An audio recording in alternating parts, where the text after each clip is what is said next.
Past several years, Florida has become a massive hotspot for people to move to from all over the country and from all over the world. And during the pandemic, that actually just got amplified, and more people seem to just pour in here.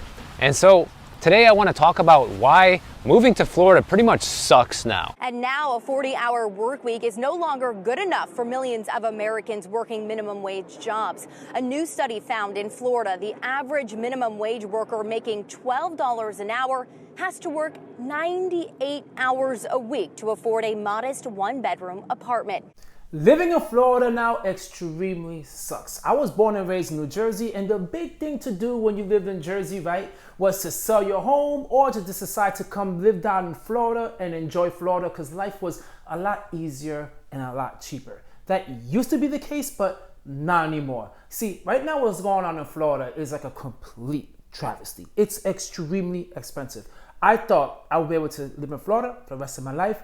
That seems to not be the case no more because number one, things are getting really hectic. As you saw in the beginning of the video, everyone is moving down to Florida, especially once COVID happened. It's like a big migration of people coming in to live in Florida. And this is leaving a lot of problems with people not being able to find apartments or any homes or any type of affordable living place where they want to live. Florida is now the most popular state to move to. In 2002, Florida had the highest net migration increase of all the states. According to the U.S. Census data, 738,969 residents moved into the state, while 489,905 residents moved out, meaning Florida gained a net population of 249,064 people that year. This is the number one complaint I hear about so many people. They feel like everything's becoming overpopulated. And in Florida, people love their land. People just extremely love their land. They love their acreage. They just love to be away from the whole metro area. And I get that. People love it. But now there's a lot of people arguing that they're getting all of that taken away from them. It really is. They're building a golf course in St. Augustine. They're building a bunch of houses. I mean, literally where I live, there's 3 Publix supermarkets next to me within a 2-mile radius. There's one right down the street. There's one a little further on the other side. Now there's also some further on the other side, in the south end. There's so many stores. There's 2 McDonald's, there's 2 Burger Kings, there's 3 Starbucks. They're opening up so many things around there. And for some people, you might think that's great, right? Why would you complain about all these wonderful things being built around your area? Well, number one, the animals have nowhere to go. You will end up having, deers and bears, a whole bunch of animals on your property because these poor animals have nowhere to go. And what's happening is people are not bringing the prices down. The prices are going up because people are coming from all these other locations and they're getting ripped off coming over here because they have so much money that they accumulated in the places where they live. And that's why it's becoming extremely expensive. And buying a house, good luck with that. You see, Florida used to be a place where you could get a house for cheap. That's not the case.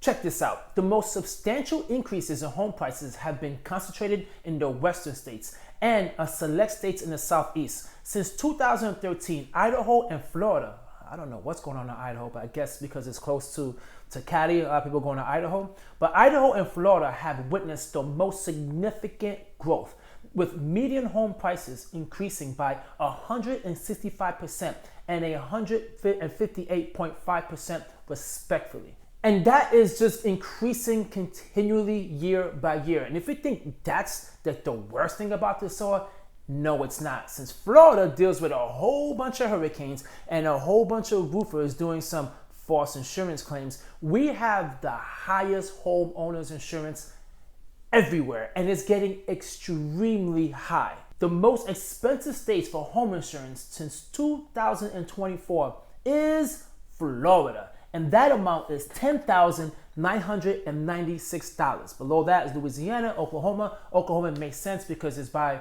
Tornado Valley. And as I said, guys, this is just getting worse. Florida is becoming a headache. I can't afford anything out here. It's getting ridiculous. And there's some people that are trying to find ways to save money. And one of the ways is this unorthodox way that I would highly recommend no one do. And this is called going bare on your homeowner's insurance. So the Rileys decided to go bare. buying a bare-bones homeowner's policy without wind or flood coverage. We had money that we put aside and said, we're not spending this for anything else unless something happens to the house, and then we'll save the money every year. We've been putting away $7,000 a year for 13 years. So that's over $100,000. And that would have all been gone. I mean, gone. There's nothing. There was nothing around. It was given away to them, and they'll just keep raising my rates no matter what. Now that is extremely risky, but some people are doing what they got to do. Like, I won't recommend doing that because a home is one of the most biggest assets that you own. But I get it. You're paying all this money into insurance and you're getting nothing back for it. Most likely all the money they're paying is for other people who put in claims, because I was always told, and I remember this, you never put in a homeowner's insurance claim to even a small amount, because here in Florida, they get you out real quick. Or the company itself would get up and leave. And homeowners insurance is not the only big problem here as well that I've been noticing. Since the population is increasing, well, of course, you know, in Florida, especially in Florida, because you need to drive, the cost of auto insurance is going up as well. Here in Florida, the average annual full coverage rate is $2,917 or $243 a month. This is according to recent reports. 44% higher than the US average and the third highest in the nation after New York and Nevada. 6 months ago, Insurify ranked Florida the fourth highest with full coverage premiums of $2,419. Florida also was ranked among the 10 states where car insurance rates were rising fast. So now you're dealing with the cost of homes being so expensive. Then you're dealing with the homeowners insurance. Now you're dealing with the auto. It's like, it's just not stopping. It just gets to a point, guys, where it's like, it's not worth it here. And I had family that come down from New York, okay, that's supposed to be so expensive, and from Massachusetts, so expensive. And they were saying, listen, it's extremely expensive here for your groceries.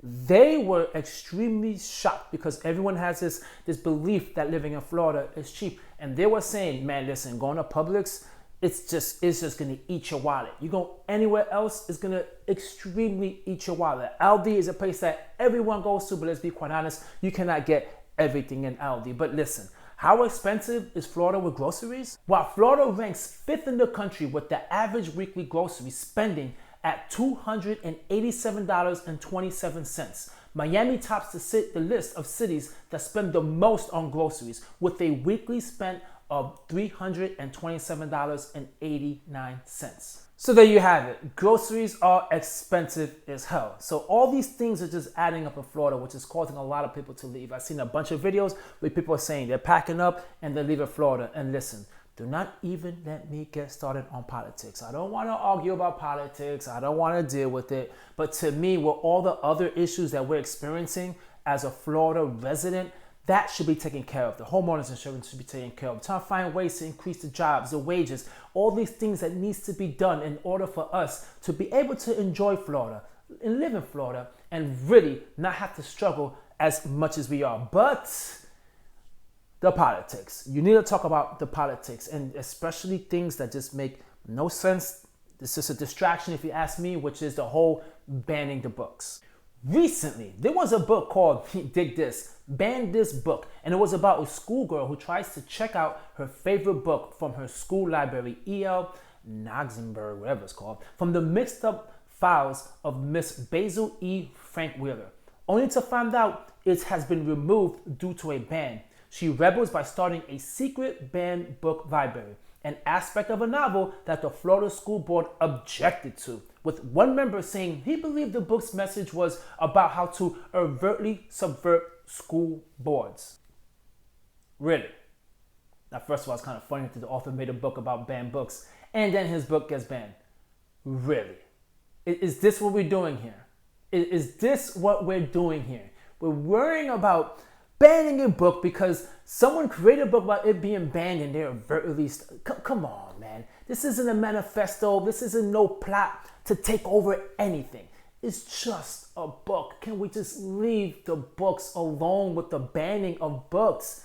Stop This is the crap that's driving people crazy because it's just no point.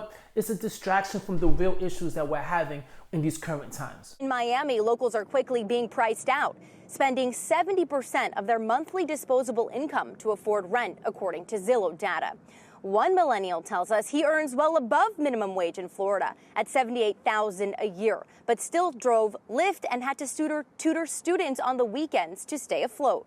So as you see, 70% of people's income is just going to rent. People always ask, is there a place to live in Florida where it's cheap? Yeah, but no one wants to live out there. It's like no civilization. There's nothing to do. You're not close to a good school district. You're close to no big corporations or big jobs where you can have. There's nothing to do. And that's the problem, guys, that we're having in Florida. All of these things, which is causing people to just pack their bags and leave. And you know what? I don't blame them.